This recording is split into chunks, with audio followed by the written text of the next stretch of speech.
लेके यहाँ पर पेस्ट करना है ये, हाँ सॉरी, क्वेश्चनेयर को, आरएसबी के फॉर्म को, पिक्चर लेके फील्ड को पेस्ट करते हैं आप अपेंडिक्स में। ठीक हो गया जी। This is all. अब एक वेबसाइट हम ओपन करें, आपकी स्टूडेंट, आप खोल सकते हैं यहाँ पर अपनी स्टूडेंट साइट।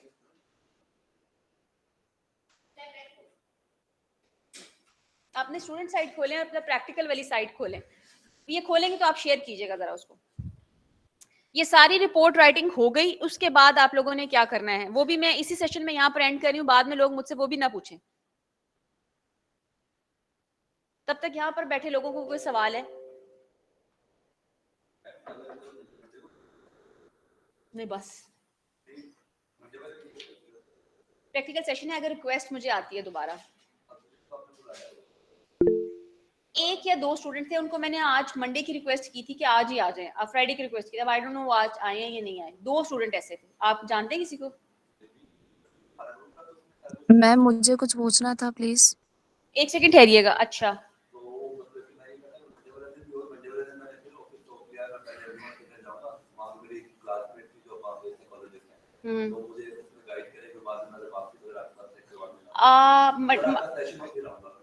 आज टुडे फ्राइडे है, मंडे को मुझे लगता है मैंने जिनको टाइम, दो लोगों को शायद टाइम दिया था और उनको मैंने आज के दिन में एडजस्ट किया था।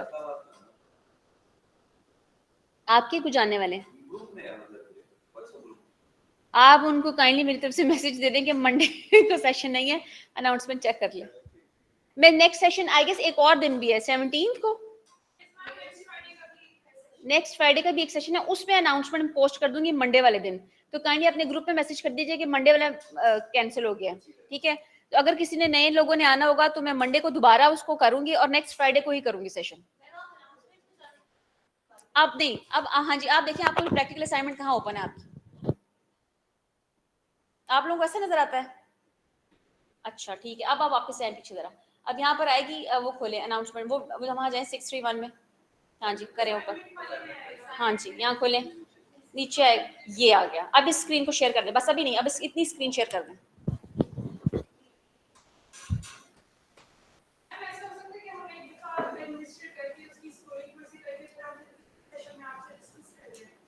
आ जाए, नेक्स्ट सेशन में फ्राइडे वाले दिन करूंगी, अगर आप लोगों ने आना है तो आप लोग आ जाएं।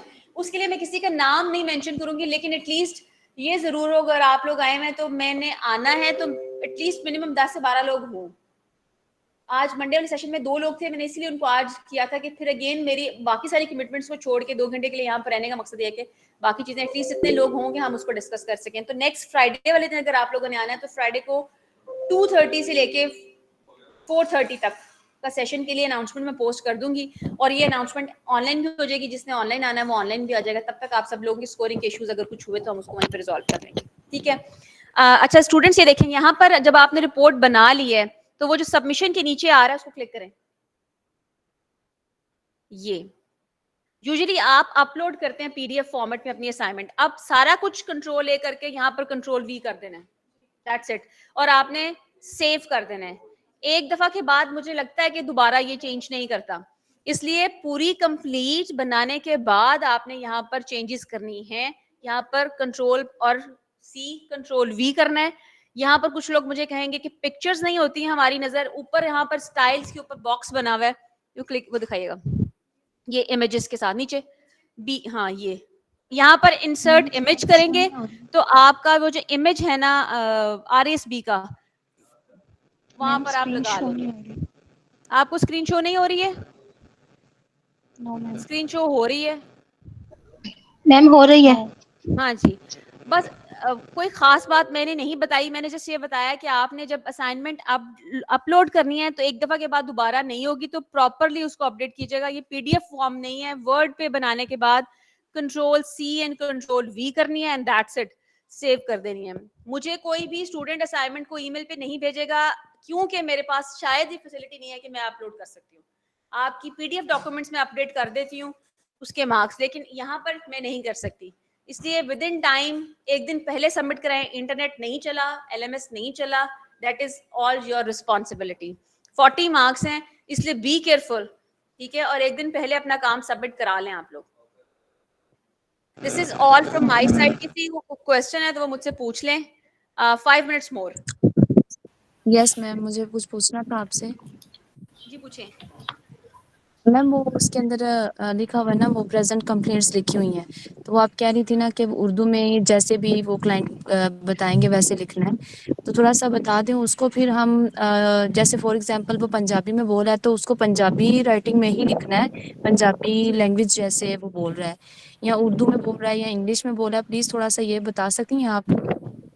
जी जी, आपको क्लाइंट ने जिस भी लैंग्वेज में लिखा है आपने उसी लैंग्वेज में लिखना है। वो उर्दू बोले उर्दू, इंग्लिश बोले इंग्लिश, पंजाबी बोले पंजाबी। आप मुझसे कोई सवाल पूछेगा पंजाबी का तो फॉन्ट साइज नहीं है या फॉन्ट का स्टाइल अवेलेबल नहीं है, आप उसको पेंसिल से लिखें, उसकी पिक्चर लें और वहां पर पेस्ट कर दें। उर्दू लिख सकते हैं, पंजाबी नहीं लिख सकते ऑब्वियसली, हम वहां पर आप उसको कर दें। कई लोगों को उर्दू और लिखने में वो जो मसला होगा लास्ट, तो रोमन रोमन उर्दू लिख लें। अच्छा ठीक है, मैम, तो और पूरी तरह से ये एक ये जो आपने लास्ट में अपेंडिक्स जो आपने बताया है, आपने बोला कि जी ये जितनी भी ये फॉर्म होगा हमारा, ये जो हिस्ट्री वगैरह जो भी चीज़ें हमें लेनी है, जितने भी हमारे पॉइंट्स होंगे इसमें, हेडिंग्स जितनी भी है उनको कंप्लीट करना है, उसको हम उसका प्रिंट निकलवा के जो क्लाइंट है उससे पूरे को एक दफ़ा फिल करके, तो वो भी साथ में पिक्चर ऐड कर दें। जैसे मर्जी कर लें आप। मुझे मुझे सिर्फ आपका ये मिलना चाहिए आरएसबी का फॉर्म। आप जी पिक्चर जी, लिखते हैं, अगर किसी का दिल या है तो वो फिर ऐसे कर, नहीं नहीं, अगर वो सारी क्लाइंट इन्फॉर्मेशन देता है तो हम उसको खुद से भी राइट करके वो प्रिंट का फॉर्म निकलवा के तो पिक्चर ऐड कर सकते हैं, नो प्रॉब्लम ना, इट्स ओके। ठीक। Ma'am kindly reason for referral explain कर दें, इसमें क्या लिखना है? रीजन फॉर रेफरल में आप लिखेंगे कि क्लाइंट यहाँ पर, जब आप हॉस्पिटल में जाते हैं ना तो क्लाइंट को रेफर किया जाता है। ठीक है, यस मैम। तो ये आपने प्रॉब्लम, वहां पर जाकर बताना है कि आप वो क्यों आया था, क्या इवेंट हुआ था। और मे बी समटाइम ऐसा होता है कि मैं एज अ क्लाइंट अगर कहीं गई हूँ तो मुझे किसी ने रेफर किया होगा, तो उसका रेफरल कौन था। मुझे डॉक्टर ने कहा था, मैं डॉक्टर पे मेडिसिन लेने गई तो मुझे डॉक्टर ने कहा कि नहीं जी आपको जरूरत नहीं है मेरे पास आने की, आपको किसी साइकेट्रिक के मेडिकेशन के लिए जरूरत है, तो मैं वहां गई। तो रीजन फॉर रेफरल कि किसने रेफर किया था, क्या इवेंट हुआ था कि हम वहां पर आए हैं। मैम अगर किया ही ना हो रेफर तो फिर क्या लिखेंगे? तो ना लिखें। ओके अब मैम। किसी ने रेफर नहीं किया तो वो नहीं लिखेंगे ऑब्वियसली। जो इन्फॉर्मेशन अवेलेबल नहीं है, जो चीज है ही नहीं, वो कैसी आएगी। Okay ma'am, thank you. Cut off score is 135। Ma'am अगर कोई क्लाइंट थैंक वैलिड यू। रजिस्ट्रेट आए तो फिर हमारे रिपोर्ट के प्रैक्टिकल पे नंबर्स पे कोई असर तो नहीं पड़ेगा?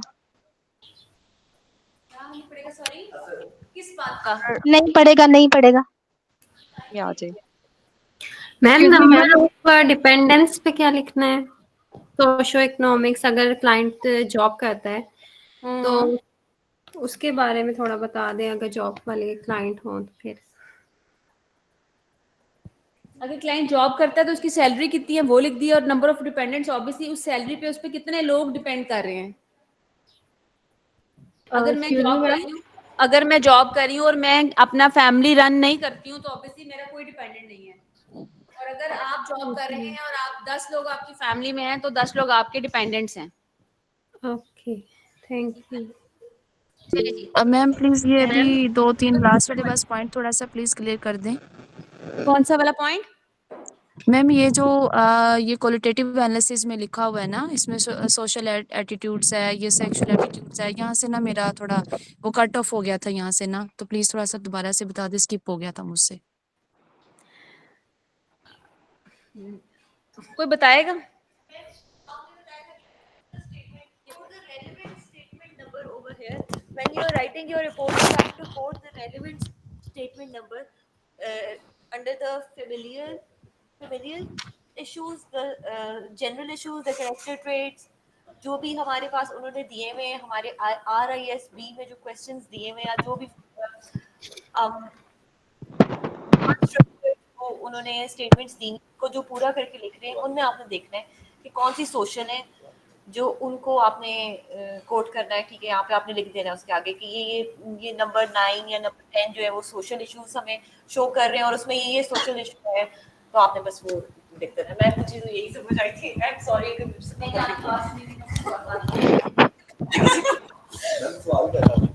आपका क्वेश्चन क्या था, काइंडली रिपीट करेंगे। मैम प्लीज मुझे थोड़ा सा क्लियर कर दें प्लीज। जी बेटे, आप मुझे दोबारा पूछें कि मैम मैं आपसे यही क्राइटेरिया पूछ रही थी कि क्वालिटेटिव एनालिसिस के अंदर जितने भी 4-5 पॉइंट्स बताए हुए हैं ना, वो इंटरनेट की वजह से मैं स्किप कर दी हैं। प्लीज थोड़ा सा दोबारा से एक्सप्लेन अच्छा कर दें ठीक है, इसमें क्या चीजें आएंगी। ठीक हो गया। जब हम क्वालिटेटिव स्कोरिंग की बात करेंगे तो मैंने इनसे कहा था कि 4 तरह की, ये 5 तरह की है, familial, social, sexual, character trait और जनरल। हर स्टेटमेंट को, 40 स्टेटमेंट्स को मिनिमम 10 टाइम्स पढ़ें और उसके बाद देखें कि कौन सी स्टेटमेंट फेमिलियल के अंडर आएगी। जैसे मैंने एग्जांपल दी थी कि हमने सबसे पहले डिस्कस किया था कि मेरे लिए अच्छा वक्त वो है जब मेरे पेरेंट्स खुश होते हैं। तो that is a positive statements relevant to your family terms. आपके दोस्त, आपने यहाँ पर एक और स्टेटमेंट है, घर पर रहना मुझे अच्छा लगता है। मे बी अगर मैं यह कहती हूँ कि पेरेंट्स भी कहीं होंगे, मेरे वालिद मेरा आइडियल है, या मुझे मेरे वालिद से बहुत प्यार है, कुछ भी, या और क्या हो सकता है यहाँ पर, इस तरह के कोई भी स्टेटमेंट्स। तो जब आपकी फेमिलियल रिलेशनशिप से रेलिवेंट जो स्टेटमेंट्स हैं, आपने उनको लिखना है। आपने बताना है कि client have a positive relationship towards their family, ma'am तो वो एम्पैथेटिक अगर है, नेगेटिव है उसका तो नेगेटिव भी साथ में डिफाइन करना है या फिर वो भी तो प्लीज obviously थोड़ा बताएं। whatever the kind of relationship he or she has। हम यही देख रहे हैं ना कि क्वालिटेटिवली उसका रिलेशनशिप फैमिली में कैसा है। बुरा है तो आप बुरा लिख दें, लेकिन आपने मेंशन करना है कि बुरा था, देख as stated in statement number 41, और क्लाइंट की स्टेटमेंट लिख दें, my parents are mess whatever. ठीक है, जो इसी तरह मैम आप सोशल, इसी तरह सेक्सुअल, इसी तरह कैरेक्टर ट्रेट। हाँ जी, मैम अगर वाइवा जो आपने बताया था, लेकिन वो घर पे रहना चाहता है तो उसको क्या हम देखेंगे उसमें? आपकी आवाज क्लियर नहीं आ रही है। मैम कोई अगर सी वाइवा जो फैमिली था, के साथ रिलेशनशिप अच्छा नहीं है क्लाइंट का, लेकिन वो घर पे रहना उसको पसंद है, तो इसको उसी तरह से नोट करेंगे। क्या वो पॉजिटिव ये स्टेटमेंट होगी उसकी कि घर पे रहना अच्छा लगता है, जबकि वो उसकी फैमिली में कॉन्फ्लिक्ट रहता है। देखिए, अगर वो मैं कहती हूँ मुझे घर पे रहना अच्छा लगता है और मुझे, तो आप उसको बाकी स्टेटमेंट के साथ रिलाई करेंगे ना कि अगर घर में रहना अच्छा लगता है और पेरेंट्स के साथ भी पॉजिटिव रिलेशनशिप्स आ रहे हैं, तो obviously that's a positive statement. लेकिन अगर आप घर में रहना अच्छा लगता है क्योंकि मुझे बाहर लोग पसंद नहीं है, क्योंकि लोगों की भी स्टेटमेंट है, लोग, दूसरे लोग, ठीक है, तो आप चीजों को रेफरेंस टू द कॉन्टेक्स्ट देखते हैं, एक इंडिविजुअल स्टेटमेंट नहीं है। हम एक ह्यूमन बीइंग के बारे में बात कर रहे हैं जिसके पास बहुत कुछ है। Context, limitations and recommendations are for the client. आप उसको दो पर्सपेक्टिव लिख सकते हैं, क्लाइंट के लिए कोई लिमिटेशन है, कोई रिकमेंडेशन है, तो आप लिख सकते हैं। बस इफ यू हैव, आप उसको लिख दें, नहीं है तो आप ना लिखें। मैम इसका कोई रिकॉर्डेड सेशन नहीं मिल सकता आपका, नहीं मिल या सकता, फिर तो मैम मैम कोई कोई सी डेमो? वाइवा, डेमो भी नहीं मिल सकता, रिकॉर्डेड सेशन भी नहीं मिल सकता। It's all up to you, you have to be here. आप लोग 2 घंटे से यहाँ थे, आपको सीखना था और करना था, मैम आप करके इंटरनेट की आएंगे तो वजह मैं से उसको बता दूंगी। लेकिन रिकॉर्डिंग्स इस तरह से बिल्कुल अवेलेबल नहीं होती, और मैं बिल्कुल अवेलेबल करने के हक में भी नहीं हूँ, इसलिए कि आपको चीजों को प्रायोरिटाइज करना आना चाहिए। मैम प्रायोरिटाइज किया, लेकिन इंटरनेट की वजह से मसला हो गया था। कोई बात नहीं, लेक्चर नंबर 49, 50 एंड 51 आप ये देखें। अगर मेरा लेक्चर मैम नहीं भी सुना तो वो सब कुछ इतना अच्छा बताया गया है, उस सर ने इतना अच्छा बताया है कि आप उसको कर सकते हैं। नहीं, दैट्स रिपोर्ट नॉट किस अ बिग तरह से डील। लिखनी है वो नहीं समझ आ रही ना। क्या किस तरह से लिखनी है? रिपोर्ट तो रिपोर्ट खोलें, पढ़ें और उसको लिखें। उसमें अगर आपकी कोई क्वेरी है अभी खोलें, अभी मैं 10 मिनट्स तक और यहाँ पर हूँ, 4 o'clock पे मैम सेशन ऑफ होगा। जो पर्टिकुलर क्वेरी है ना वो मुझसे पूछें। मैम ये जो वाइवा जो ओमिशन आपने बताया रिस्पॉन्स, है, मैम ये जो रिपोर्ट के लास्ट में लिमिटेशन एंड सजेशंस है, इसमें हम क्या लिखेंगे? Again, limitation and suggestion. If you have anything for your client, then you may write. If no, then no. Okay ma'am. Ma'am कोई सी वाइवा मैम जो आपने ओमिशन बताया है वो रिस्पॉन्सेज जो हैं, इनमें सिर्फ स्टेटमेंट भी कोई आ सकती है या सिर्फ ब्लॉकिंग होगी या ब्लैंक स्टेटमेंट जो है? मैम क्विज या वाइवा जो आपने बताया है वो सिर्फ RISB वाले प्रैक्टिकल में से होगा।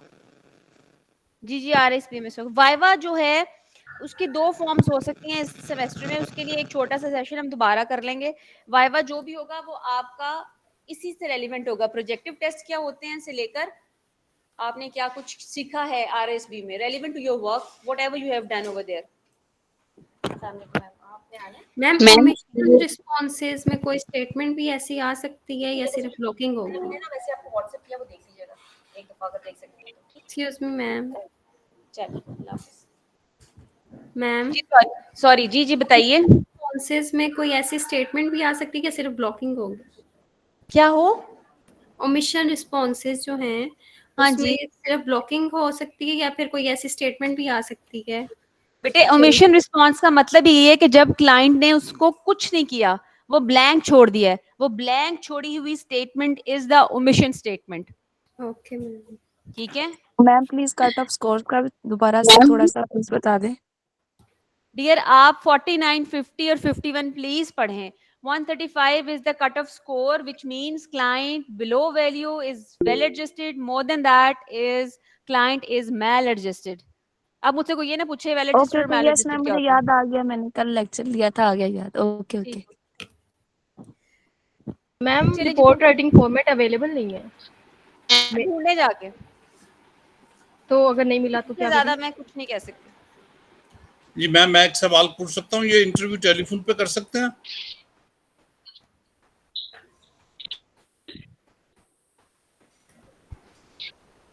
हेलो जी जी पूछें। ये इंटरव्यू टेलीफोन पे हो सकता कर सकते हैं अगर कोई दूर है तो? सॉरी क्या कह रहे हैं आप? सॉरी। ये इंटरव्यू टेलीफोन पे कर सकते हैं? नहीं जी बिल्कुल नहीं। मैम इस क्लाइंट स्टेटमेंट के बारे सॉरी में घर पर रहना अच्छा लगता है और कभी नहीं भी अच्छा लगता। क्या कौन सा पेज? नहीं नहीं, आपने ये आपके लिए है। ठीक है, आप इसको ये थीमेटिक एक्सेप्शन कार्ड्स खोलेंगे, कोई भी था। ब्रैकेट भी लेनी है और आप लोगों के ग्रुप की मैं पिक्चर ले लेती हूँ। जी, आपने क्लाइंट्स को जो इन्फॉर्मेशन दे रहे हैं ना आप लोग, आपने विद द पैसेज थोड़ा सा इसको ओपन कर लें, आरआईएसबी को भी ओपन कर लें, बॉटल थोड़ा सा पीछे करके ना एक इसकी पिक्चर लेना है बस मुझे। मैम मेरा सवाल ये था, ये इंटरव्यू टेलीफोन पे कर सकते हैं? नहीं नहीं कर सकते। उसकी रीजन ये है कि आपकी प्रेफरेंस होनी जरूरी है ना। जब आप क्लाइंट के साथ उसकी, मैंने एक स्टेटमेंट दी है बिहेवियरल ऑब्जर्वेशन की, आप बिहेवियरल ऑब्जर्व कैसे करेंगे जब क्लाइंट आपके सामने ही नहीं है? तो okay, thank you very much. Thank you. Ma'am please इस स्टेटमेंट के बारे में बता दें, घर पर रहना अच्छा लगता है और कभी नहीं भी अच्छा लगता। अब ये देखिए, अभी आपने स्टेटमेंट, आपके पास एक कार्ड है ना, इसको आपने क्या किया? That could be different. अब आपकी statement whatever you have done, आप स्टोरी लिखेंगे अबाउट मेरी वो कोई रोमांटिक स्टोरी बना दो।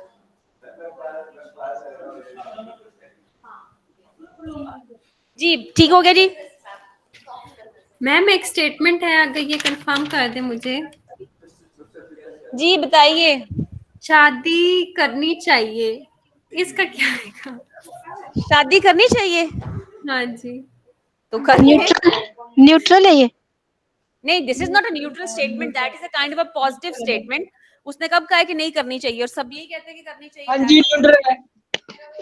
मैम मैंने न्यूट्रल लिखा था, इस वजह से मैं पूछ रही थी, मैंने क्या है ये जरा। कॉमन देखिए, न्यूट्रल स्टेटमेंट नहीं है बेटे, इसलिए कि आप कह रहे ये ये एक P2 में पॉजिटिव जाएगी। फिनोमेना है ना, जिसको करना चाहिए सबको। और खेल में ये अगर P2 में क्रिकेट, जाएगी। मैं प्लीज घर पर सब परेशान हैं, ये किस में जाएगी? That is a conflict statement. Ma'am खेल क्रिकेट,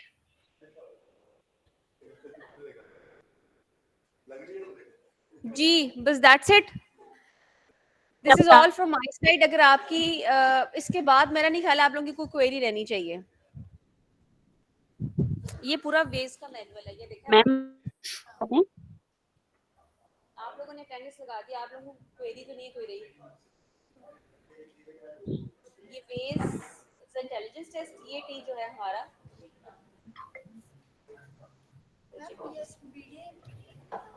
मैम नेक्स्ट सेशन कब होगा और उसकी टाइमिंग क्या होगी? फ्राइडे मैम बोल रही है। इस स्टेटमेंट के बारे में प्लीज बता दें। घर पर रहना अच्छा लगता है और कभी नहीं भी लगता अच्छा। ये पॉजिटिव में जाएगी, पॉजिटिव पॉजिटिव में। P2 में। हाँ P2 में जाएगी। ये 2 स्टेटमेंट है, थैंक कभी अच्छा नहीं लगता। इसलिए तो वो कॉन्फ्लिक्ट स्ट्रांगली में नहीं ना जा रही। अगर घर में वो आई कहता है थिंक कि ये घर में न्यूट्रल जाना अच्छा, स्टेटमेंट है। घर में रह नेगोशिएट में यार। नहीं नहीं न्यूट्रल नहीं हो सकती। वो अपनी विश इसके अंदर डिजायर अपनी बता रहा है, वो अपना उसका टाइम जो है वो बता रहा है। न्यूट्रल कैसे हो सकती है? नहीं, ये P1 में जाएगी ना, क्योंकि इतनी अच्छी तो नहीं है ये, कभी नहीं भी अच्छा हाँ लगता। तो P2 में वही जाती है ना। P1 में जो उससे थोड़ी होती है वो जाती है। P0 में तो वो जाता है ना जो स्ट्रॉन्ग होता है। ये P2 में जाएगी कि ये नॉर्मल है, ये P1 में नहीं जाएगी।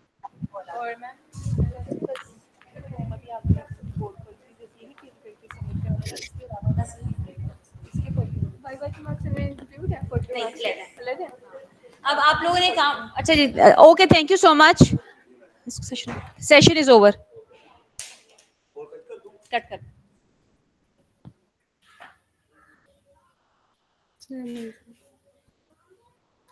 फिनिश।